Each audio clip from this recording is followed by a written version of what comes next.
देता है। एक तो न्यू टर्म आया मार्केट में, जैसे 24 कैरेट की गोल्ड होता है, 22 कैरेट की गोल्ड है, 18 कैरेट है, एक 9 कैरेट आया अभी। हुँ। थोड़ा एक्सप्लेन करेंगे सर 9 कैरेट का क्या मतलब है ये?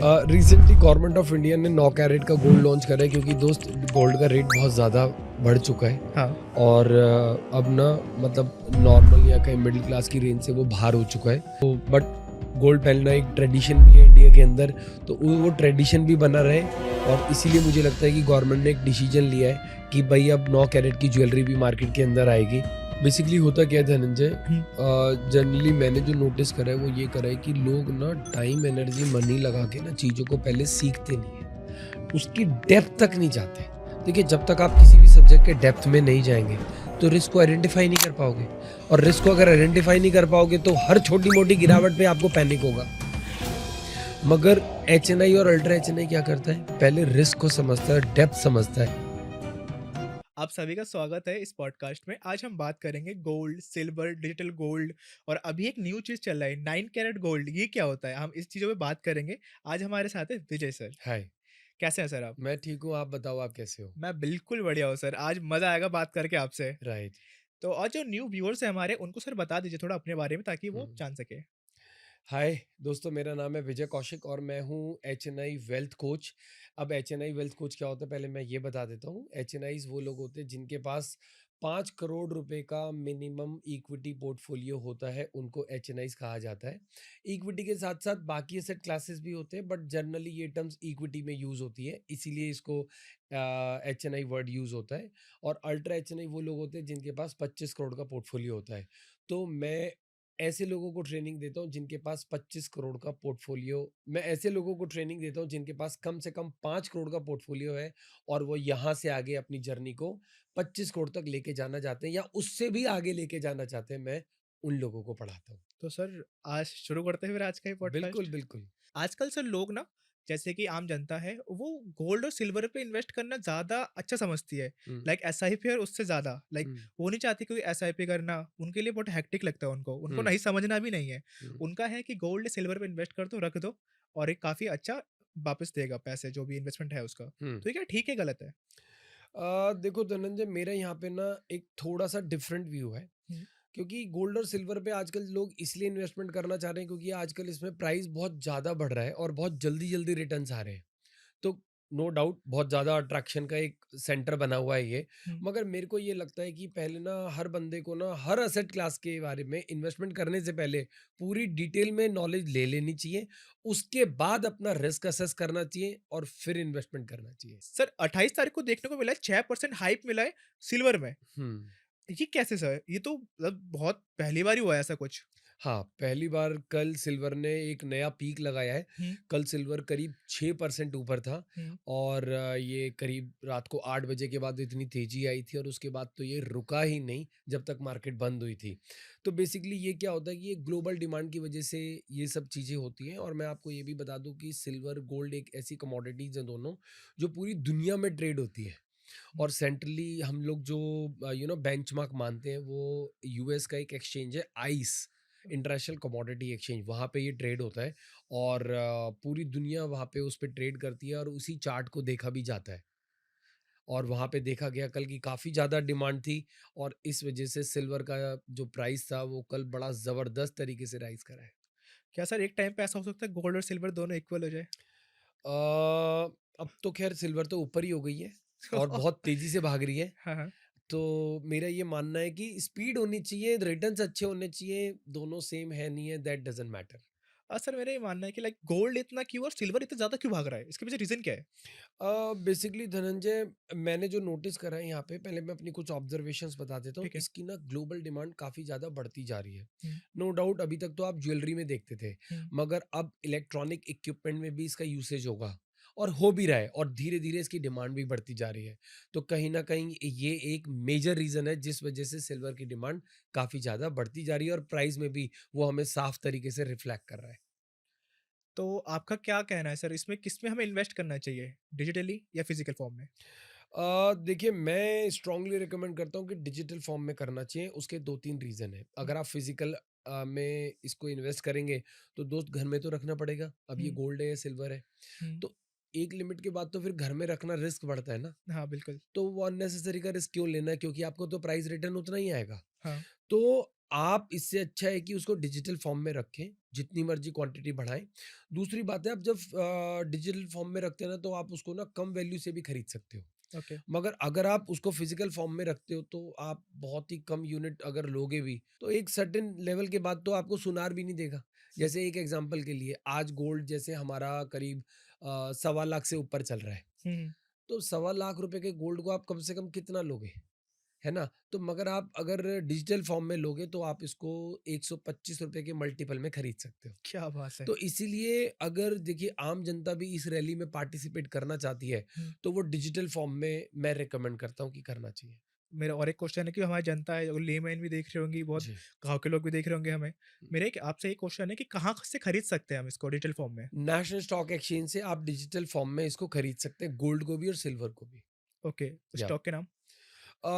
इसको हम लोग देखिए क्या होता है कि इसको ना हम ईटीएफ बोलते हैं, ठीक है। Exchange traded funds. गोल्ड के ईटीएफ्स होते हैं, हुँ, हुँ, बहुत सारी कंपनियों ने ईटीएफ निकाले हैं, निपॉन ने निकाला है, कोटक का भी है और बहुत कंपनीज के भी हैं। हुँ, मगर यहाँ पे एक एडवाइस ये है कि जो सबसे ज़्यादा लिक्विड है, हुँ, हुँ, लिक्विड का मतलब है जिसमें ज़्यादा खरीद बेच होती है, हुँ, हुँ। उसमें वहाँ से लोगों को इन्वेस्ट करना चाहिए या वहाँ पे इन्वेस्ट करना चाहिए। ओके, हमें कैसे पता चलेगा सर यहाँ पे ज़्यादा खरीद-बेच हो रही देखो है? 2-3 तरीके हैं इसके। पहला तो ये है कि आप एक्सचेंज पे ही देख लो, हुँ, कौन सा ईटीएफ सबसे ज़्यादा ट्रेड हो रहा है। हुँ। नहीं तो आप चैट जीपीटी से भी पूछ सकते हैं कि सबसे ज़्यादा कौन सा ईटीएफ गोल्ड और सिल्वर का है जो हाईली लिक्विड है, उसी में ही लोगों को पैसे लगाने चाहिए। वैसे मैंने रिसेंटली चेक भी करा था, हुँ, हुँ, तो ये मैं कल की इन्फॉर्मेशन बता रहा हूँ, निपॉन का ईटीएफ, गोल्ड का ईटीएफ, हुँ, वो हुँ, हाईली लिक्विड है और हुँ, ये गोल्ड बीज के नाम से लिस्टेड है नेशनल स्टॉक एक्सचेंज में। गोल्ड बीज, बीईईएस, डबल ई आता है, हुँ, हुँ। बीज। तो सर ने जो दिया इन्फॉर्मेशन जाओ और बाय करो, फ्यूचर में बहुत काम आएगा और उसकी प्राइस बढ़ेगी, कम नहीं होगी। और मेरा एक क्वेश्चन ये है सर कि ज़्यादातर जो इंडियन जनता है, जब कोई फेस्टिवल आता है, धनतेरस, दिवाली, तभी क्यों भागते हो खरीदने के लिए सिल्वर एंड गोल्ड? देखिए कुछ ना ऑस्पिशियस डे होते हैं, जैसे धनतेरस। हुँ, उस दिन ऐसा कहा जाता है, और एक है अक्षय तृतीया। हुँ, हुँ। उस दिन हमारे समाज में इस तरीके की मान्यता है कि अगर हम गोल्ड खरीदते हैं, सिल्वर खरीदते हैं, तो इसको शुभ माना जाता है। तो इसलिए फेस्टिवल सीजन में इसकी डिमांड काफ़ी बढ़ जाती है। तो सर मेरा एक क्वेश्चन ये भी है कि लाइक फेस्टिवल टाइम में हम ज़्यादा खरीदते हैं, तो उस टाइम इतना पीक क्यों नहीं होता गोल्ड? ज़्यादा क्यों नहीं डिमांड में आता? देखो ये तो आप इंडिया के कॉन्टेक्स्ट में बात कर रहे हो ना, मगर हाँ, ये ग्लोबल डिमांड एंड सप्लाई पे चलता है। ओके। या सर मेरा एक क्वेश्चन और है कि नॉर्मल जनता के लिए रिस्क क्या है गोल्ड और सिल्वर में? अ, मैं ये इसको ना डिटेल में आंसर करता हूँ। ठीक है। देखिए मैंने पहले भी बोला था कि हर बंदे को हर इंस्ट्रूमेंट में इन पैसा लगाने से पहले ना उसका रिस्क समझना चाहिए। हुँ, आज हम लोग बात कर रहे हैं गोल्ड और सिल्वर की, तो इसके रिस्क के बारे में हम लोग डिटेल में बात करेंगे। देखिए नो डाउट दोनों ने, अगर आप हिस्टोरिकली पूरा चार्ट देखेंगे, बहुत अच्छा प्राइस में एप्रिसिएशन आया है, नो डाउट आया है। हुँ, मगर आप एक बात ध्यान रखिएगा, इंडिया में तो इसको ज्वेलरी फॉर्म में यूज़ किया जाता है, हुँ, या कभी-कभी जब किसी की लाइफ में इमरजेंसी आती है, तो वो इसको एज़ ए कोलैटरल यूज़ कर लेता है। हुँ, ज्वेलरी की फॉर्म में और कोलैटरल की फॉर्म में, इसके अलावा तो इसका कोई यूज़ ही नहीं होता। हुँ, मगर मैं आपको ये बात बता देता हूँ कि इसको लोग ना एनालाइज़ नहीं कर पाएँगे। उसके मैं कुछ कारण बताता हूँ। जब हम लोग शेयर मार्केट में पैसे लगाते हैं, तो दोस्त होता क्या है धनंजय, कि शेयर मार्केट के अंदर ना आप बैलेंस शीट पढ़ सकते हो, मैनेजमेंट से बात कर सकते हो। कंपनीज़ के प्रोडक्ट का ग्लोबली डेटा रिलीज़ करा जाता है। जैसे ऑटो नंबर की बात करूँ मैं, हुँ, कि भई कितनी गाड़ियाँ बिकी, कितनी कार्स बिकी, कितनी बाइक्स बिकी। ये सारे डेटा ना कोई कंपनी एसोसिएशन रिलीज़ करती रहती है। हुँ, हुँ, मगर गोल्ड को कैसे एनालाइज़ करोगे? क्या ना तो कोई बैलेंस शीट है, ना कोई मैनेजमेंट है, ना इस टाइप का डेटा रिलीज़ होता।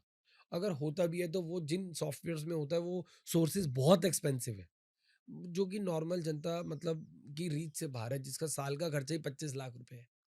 तो मेरे को ये लगता है कि जब जिस चीज़ की इन्फॉर्मेशन आपके पास पूरी नहीं है, तो कहीं न कहीं वो सेंटिमेंट से जुड़ा हुआ है, और सेंटिमेंट से जुड़ा होने की वजह से ऐसा ना हो कि लोग ट्रैप हो जाएँ। देखिए इस वक़्त प्राइस का बढ़ना no doubt global demand and supply है। हुँ, ग्लोबल डिमांड में क्या है, इलेक्ट्रॉनिक इक्विपमेंट में इसका यूज़ है। तो मेरे को ऐसा लगता है कि हर बंदे को पहले इसके यूसेज को अच्छी तरह समझना चाहिए। ये एग्ज़ैक्टली फ्यूचर में कहाँ कितना यूज़ होगा, कितनी डिपेंडेंसी हो जाएगी, किस-किस इक्विपमेंट की इन कमोडिटीज़ के ऊपर डिपेंडेंसी हो जाएगी। जब वो ये डिपेंडेंसी का लेवल अगर समझ जाएँ, तो मुझे लगता है बहुत बड़ा पैसा बना सकते हैं। मगर अगर वो ये नहीं समझते, तो दोस्त फिर वो सिर्फ़ ट्रेंड को फ़ॉलो कर रहे हैं और मतलब फिर रिस्क भी है। ये बात हमें देखनी पड़ेगी। बट सर इसका रेट तो ऊपर ही जा रहा है, इसमें रिस्क क्या है? मैं बताता हूँ। हुँ, देखिए, आप ना गोल्ड का चार्ट देखिएगा, पूरी 100% हिस्टोरिकल डेटा, हुँ, जो केवल आपको एक जगह मिलेगा। यूएस का एक कमोडिटी एक्सचेंज है आइस, उसमें देखिएगा। आप देखोगे लोग तो आज 4000 से ऊपर, $4000 से ऊपर के गोल्ड पे डिस्कशन कर रहे हैं। हुँ, हुँ। मगर इससे पहले गोल्ड ना $100 से करीब करीब $875 चला गया था। तो अब मैं आपको इसका रिस्क एक्सप्लेन करता हूँ। देखिए, किसी भी एसेट क्लास में इन्वेस्ट करने से पहले ना हमें उसके रिस्क की डेप्थ पता जरूर होनी चाहिए। अगर हमें रिस्क के बारे में नहीं पता ना धनंजय, तो फिर तो वही है कि भाई आज अगर गोल्ड चल रहा है, सिल्वर चल रहा है, तो कल को कुछ और चलेगा। तो हमने ना हर देखिए, मुझे ऐसा लगता है कि every glitter is not a gold for you. हर चमकने वाली चीज ना आपके लिए सोना नहीं है।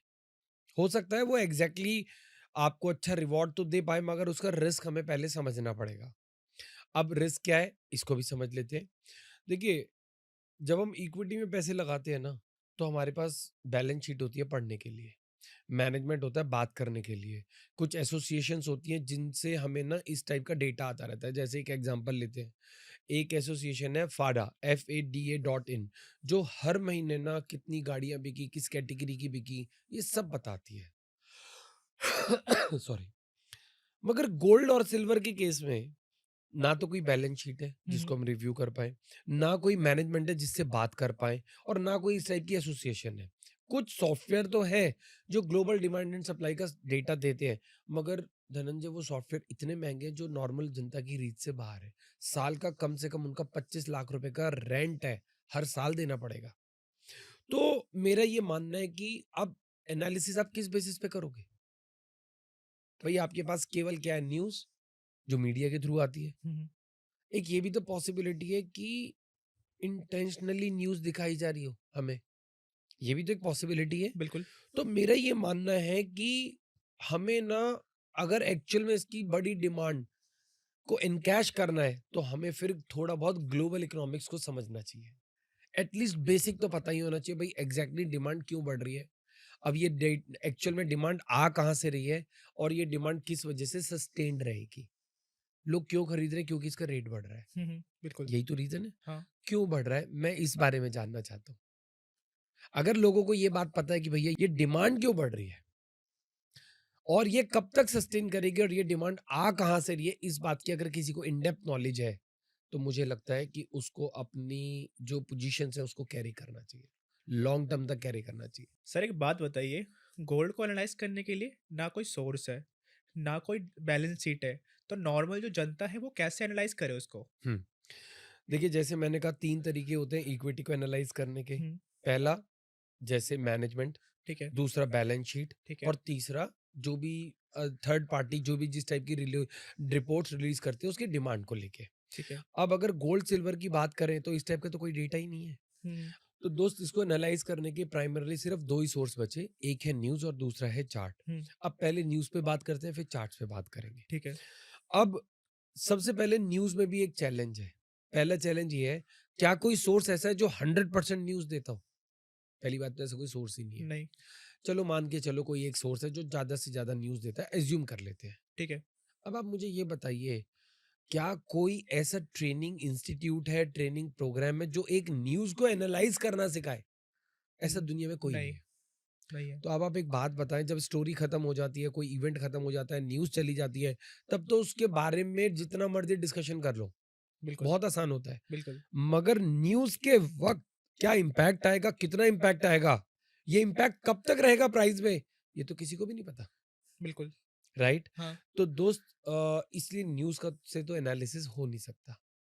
हाँ, न्यूज़ से ना इंटेलिजेंस ज़रूर बिल्डअप होता है, जो आपको एक medium to long term demand या सप्लाई के बारे में एक इंडिकेशन देता है। हुँ, हुँ, उसका आप अपने इंटेलेक्चुअल माइंड के साथ उसको यूज़ कर सकते हैं, कभी लॉन्ग टर्म में क्या होगा। अब बात करते हैं चार्ट्स के बारे में। हुँ, हुँ, देखिए, अगर आप चार्ट्स का एनालिसिस जानते हैं, हुँ, देन आई स्ट्रांगली रिकमेंड कि आपको चार्ट्स तो फिर यूज़ करने ही चाहिए, क्योंकि बाकी कोई सोर्स ही नहीं है ना। तो देन आई स्ट्रांगली रिकमेंड लोगों को चार्ट्स यूज करके इसके अंदर अपनी जो भी ट्रेड और इन्वेस्टमेंट्स करते हैं हुँ, वो करना चाहिए ठीक है। और अपने रिस्क को मैनेज करते हुए ही अपने पोर्टफोलियो को बैलेंस आउट करना चाहिए। सर आप एचएनआईज़ क्यों पढ़ाते हो? हुँ, अल्ट्रा एचएनआईज़ क्यों पढ़ाते हो? हुँ, जो गोल्ड और सिल्वर में इन्वेस्ट करते हैं, हुँ। ये लोग अपने रिस्क को कैसे मैनेज करते हैं? देखिए इनका ना काफ़ी बड़ा और डीप और वाइड पोर्टफोलियो होता है। तो ये लोग 2 तरीकों से इसके रिस्क को मैनेज करते हैं। हुँ, पहला गो आई मीन इक्विटी के सामने अगर आप गोल्ड खरीदते हैं या इक्विटी के साथ आप गोल्ड खरीदते हैं, हुँ, तो ये कहीं न कहीं इक्विटी की हेजिंग की तरह काम करता है। अगर ओके। इक्विटी मार्केट नहीं परफ़ॉर्म कर रही है, गिर रही है, हुँ, तो फिर गोल्ड चढ़ता है। ठीक है। तो एक तो ये एप्लीकेशन होती है। दूसरा दोस्त अब ये गोल्ड का भी इंश्योरेंस करके रखते हैं। अच्छा। गोल्ड जो इन्होंने खरीदा है, ये हुँ, उसके प्राइस का इंश्योरेंस करके रखते हैं। ओके। अब इसका सबसे बड़ा एडवांटेज ये होता है, जैसे आपको पता है कि इससे पहले भी एक बार रैली आई थी जब गोल्ड का प्राइस करीब 9 गुना बढ़ गया था। हुँ, $100 से $875 हो गया था, ये अप्रॉक्सिमेटली 9 टाइम्स हो गया था। हुँ, तो आप एक बात देखिए कि जिसके पास उस वक़्त इंश्योरेंस था, तो वो तो बच गए। मगर आज की डेट में जिनको इंश्योरेंस के बारे में नहीं पता, तो वो तो सिर्फ़ अभी यू नो चढ़ता हुआ ट्रेंड देख रहे हैं। गिरता हुआ नहीं देख रहे। अभी गिरता हुआ देखा ही नहीं है ना। आ तो सकता ही है, नो डाउट डिमांड है, स्ट्रॉन्ग डिमांड है, मगर सिनेरियो भी तो कभी भी पलट सकता है।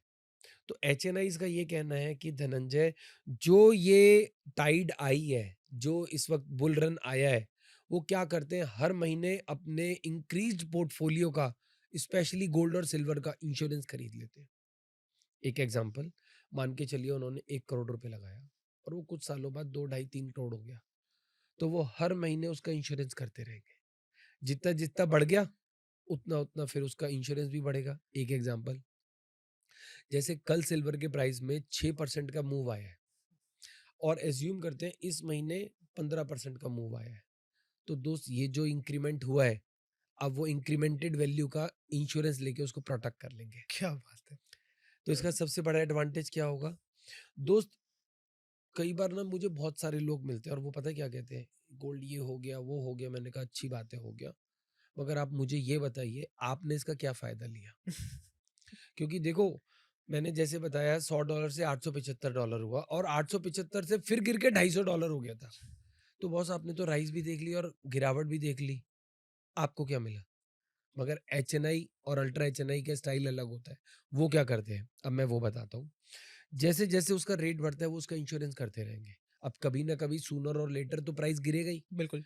तो वो जो इंक्रीज़्ड वैल्यू है, उन्होंने उसको प्रोटेक्ट कर लिया हमेशा के लिए। हुँ, और जब भी मार्केट में करेक्शन आएगी या इस गोल्ड या सिल्वर के अंदर जब भी करेक्शन आएगी, तो वो क्या करेंगे?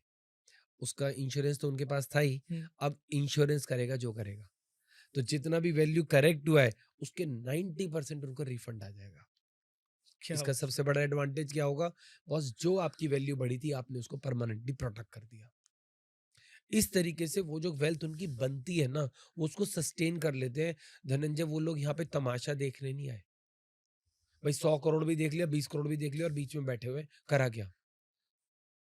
क्योंकि आपको मैं और डीप डाइव करता हूँ यहाँ पे। हुँ, हुँ, $100 से गया $875, ठीक है। $875 से आ गया $250। हुँ, अब एक इसमें टेक्निकल एस्पेक्ट बताऊँ, $250 वापस पलट के $875 एज़्यूम कर सकते हो या गेस कर सकते हो कितने साल बाद आया होगा? फिर से $875, 2-3 साल? 2-3 साल ना, हुँ, 30 साल बाद आया था। 30 साल बाद। अब ये चेन्नई स्टाइल है। अगर आप लेके ही बैठे हुए हो तो आपने $100 देखा, $875 देखा और $250 30 साल तक वेट कर रहे हो। ये एचएनआई स्टाइल नहीं होता। एचएनआई स्टाइल क्या है? जैसे-जैसे वैल्यू बढ़ती रहे, उसका प्रोटेक्शन लेते रहो और जिस दिन उसके अंदर गिरावट आएगी, आपने वो हाईएस्ट वैल्यू प्रोटेक्ट कर ली। ये एचएनआई स्टाइल है। इसीलिए और दूसरी बात, आपने अगर मेरी बातों को ध्यान दिया हो हुँ, तो वो लोग गोल्ड को ना इक्विटी की हेजिंग के लिए भी लेते हैं। तो दोस्त एक तो पहली बात तो आपने जब गोल्ड का रेट बढ़ा इसका मतलब है या तो इक्विटी परफॉर्म नहीं कर रही है या गिर रही है। बिल्कुल। तो गोल्ड तो बढ़ गया, हाँ, गोल्ड का इंश्योरेंस कर दिया। अब अगर तू गिरेगा भी इसका मतलब है इक्विटी अब परफॉर्म कर रही है। तो दोस्त अब अगर इक्विटी परफॉर्म भी कर रही है और गोल्ड अगर गिरता है तो आपने तो हाईएस्ट वैल्यू बुक कर दी। ये स्मार्टनेस होती है। तो सर ये नॉर्मल रिटेलर्स ये सब क्यों नहीं करते? बेसिकली होता क्या है धनंजय, हुँ, जनरली मैंने जो नोटिस करा है वो ये करा है कि लोग ना टाइम एनर्जी मनी लगा के ना चीज़ों को पहले सीखते नहीं है, उसकी डेप्थ तक नहीं जाते। देखिए, जब तक आप किसी भी सब्जेक्ट के डेप्थ में नहीं जाएंगे तो रिस्क को आइडेंटिफाई नहीं कर पाओगे, और रिस्क को अगर आइडेंटिफाई नहीं कर पाओगे तो हर छोटी मोटी गिरावट पे आपको पैनिक होगा। मगर एचएनआई और अल्ट्रा एचएनआई क्या करता है, पहले रिस्क को समझता है, डेप्थ समझता है, और उसके बाद जब वो उसकी डेप्थ समझ जाता है तो वो बड़ा रिस्क ले भी लेता है। जिसको रिस्क की डेप्थ ही नहीं पता, तो बंदा क्या रिस्क लेगा फिर? वो जरा सा भी 2-4-5% करेक्शन आ गई, तो आपको पैनिक होने लगेगा। तो इसीलिए रिटेलर्स या एचएनआईज़ में जो मेजर डिफरेंस मैंने समझा है, रिटेलर टाइम, एनर्जी, मनी नहीं लगाता इसकी स्टडी करने में, इसकी रिस्क की डेप्थ को समझने में। मगर एचएनआई पहले टाइम, एनर्जी, मनी तीनों लगाता है, इसको समझता है, इन डेप्थ समझता है, और उसके बाद इसका रिस्क एनालाइज़ करने के बाद वो अपना डिसीजन लेता है। इसलिए ज़्यादा बड़ा मतलब लोग ना इसके अंदर ट्रेड नहीं कर पाते, इन्वेस्ट नहीं कर पाते गोल्ड सिल्वर में। ओके। या तो इनके माइंडसेट में बहुत ज़्यादा डिफरेंस है। ज़मीन आसमान का अंतर है, ज़मीन आसमान का। जैसे मैं कबीरदास जी की एक लाइन भी कहना हुँ, चाहूँगा। कबीरदास जी ने एक जगह बोला है कि जो तैरा सो डूब गया, और जो डूब गया सो पार। कहने का मतलब है जो ऊपर ही ऊपर पानी के तैर रहा है उसको डेप्थ तो पता ही नहीं, बिल्कुल। मगर जो डूब गया ना एक बार तो उसको डेप्थ पता है। मगर मैं यहाँ पे एक क्लैरिटी दे दूं, ये जो डूबने वाली बात है ना, ये जब तक आप किसी गुरु के गाइडेंस में डेप्थ नहीं, क्योंकि गुरु बताएगा कैसे जाना है डेप्थ को समझने के लिए, नहीं बिल्कुल। तो कोई भी डूब जाएगा। हुँ, आप अकेले डूबो जाओगे डेप्थ को चेक करने, तो डूब ही जाओगे। तो मेंटोर कह लो, गुरु कह लो, ट्रेनर कह लो, कोच कह लो, कुछ भी कह लो, वो बंदा पहले आपको डेप्थ दिखाता है, वहां तक लेके भी जाता है, हुँ। और उसके बाद आपका डर निकाल देता है, और फिर आप क्योंकि डेप्थ जानते हो तो इजीली उस चैलेंज को आप पार कर लेते हो, रिस्क को समझते हो, और एक बड़ी वेल्थ बना पाते हो।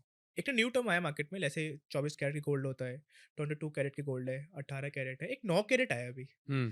थोड़ा एक्सप्लेन करेंगे सर 9 कैरेट का क्या मतलब है ये? रिसेंटली गवर्नमेंट ऑफ इंडिया ने 9 कैरेट का गोल्ड लॉन्च करा है, क्योंकि दोस्त गोल्ड का रेट बहुत ज़्यादा बढ़ चुका है, हाँ, और अब ना मतलब नॉर्मल या कहीं मिडिल क्लास की रेंज से वो बाहर हो चुका है। तो बट गोल्ड पहनना एक ट्रेडिशन भी है इंडिया के अंदर, तो वो ट्रेडिशन भी बना रहे, और इसीलिए मुझे लगता है कि गवर्नमेंट ने एक डिसीजन लिया है कि भाई अब 9 कैरेट की ज्वेलरी भी मार्केट के अंदर आएगी, और जिससे वो लोगों के एक रेंज में भी आ जाए, हुँ। और गोल्ड की डिमांड जो लोगों के अंदर है वो बनी भी रहे, क्योंकि अदरवाइज तो ये खत्म भी हो सकती है लोगों के बीच में। तो इसलिए डिमांड को मेंटेन करने के लिए लोगों का इंटरेस्ट भी बचा रहे, इसलिए उन्होंने 9 कैरेट का गोल्ड लोगो लॉन्च करा। सर जैसे आपने बताया एचएनआईज़ तो गोल्ड का इंश्योरेंस करके रखते हैं। हम्म। क्या ऐसे रिटेलर भी कर सकते हैं? धनंजय, हाँ, वो लोग कर सकते हैं, मगर हमें उससे पहले ये जानना पड़ेगा कि उनके पास फिजिकल और डिजिटल मिला के टोटल क्वांटिटी कितनी है, क्योंकि एक सर्टेन क्वांटिटी से ऊपर ही इंश्योरेंस काम करता है, उससे नीचे वो काम नहीं करता। ओके, तो देखिए, एचएनआई, अल्ट्रा एचएनआई तो एक अच्छे नंबर या अच्छी क्वांटिटी में गोल्ड खरीद लेते हैं, चाहे वो डिजिटल है या फिजिकल है या दोनों का मिक्स है, तो वो तो उसी को प्रोटेक्ट करते हैं। मगर रिटेलर्स के लिए ये थोड़ा सा सब्जेक्टिव हो जाता है, हमें ये देखना पड़ेगा कि मिनिमम कितना गोल्ड उनके पास है डिजिटल फॉर्म में और फिजिकल फॉर्म में, ठीक दोनों है। का एडिशन करने के बाद फिर हम ये चेक करते हैं कि भाई अगर इतनी वैल्यू से ऊपर गोल्ड है तो यस, वो लोग उसका भी इंश्योरेंस कर सकते हैं। तो सर ये कि मतलब बताना पड़ता है इसमें कि कितना गोल्ड है हमारे पास, ऐसा कुछ रहता है? नहीं, आपको किसी को बताना नहीं है, हुँ, आपके पास क्या असेट है ये आपको पता है, उसके अकॉर्डिंग आप मार्केट से इंश्योरेंस खरीद लो, कहीं डिक्लेयर नहीं करना होता है। ओके। ये ज़्यादा अच्छा है कि बहुत लोग चाहते हाँ, होंगे कि रिवील ना करें इतना नहीं नहीं गोल्ड है नहीं उनके नहीं, पास। डिक्लेयर कहीं भी नहीं करना पड़ता। ओके, ये अच्छी चीज़ है एक। सर गोल्ड और सिल्वर के प्राइस तो आसमान छू रहे हैं। आप हमें ये बताइए अगर हम करते हैं इंश्योरेंस गोल्ड और सिल्वर का तो साल में इसका कॉस्ट क्या पड़ेगा? दोस्त, इसकी साल की कॉस्ट ज़्यादा से ज़्यादा 2% होनी चाहिए बस, बस 2%? साल का। तो अब तो देख ही भी रहे हो, पिछले 6 महीने में तो 50-60% चल चुका है सिल्वर। हाँ। तो अगर 60% कुछ ही महीनों में चल चुका है और साल के 2% देना है उस बढ़ी हुई कीमत को बचाने के लिए, तो मैं तो ये स्ट्रांगली रिकमेंड करता हूँ कि हर किसी को करना चाहिए। कहाँ से करें सर इसके लिए? एक्सचेंज से ही होगा दोस्त ये, अच्छा एक्सचेंज से गोल्ड और सिल्वर एक्सचेंज, दोनों का? दोनों। ओके। अगर आपको इंश्योरेंस का प्रोसेस जानना है, तो मैं सर का नंबर डिस्क्रिप्शन में डाल दूँगा, इवन आईडीज़ भी दे दूँगा, आप उस पे जाके सर को मैसेज कर सकते हैं। क्यों सर? बिल्कुल। सर आपका रिप्लाई ज़रूर करेंगे उस पे। और आपको कुछ भी क्वेश्चन इस पॉडकास्ट से लगता है कि ये पूछना चाहिए सर से या फिर इस पे और बात करनी चाहिए, आप कमेंट कर दीजिए, नेक्स्ट पॉडकास्ट सर के साथ उस पे ही करेंगे। तो आज आपसे बात करके सर बहुत अच्छा लगा। Thank you so much. Thank you thank sir. You.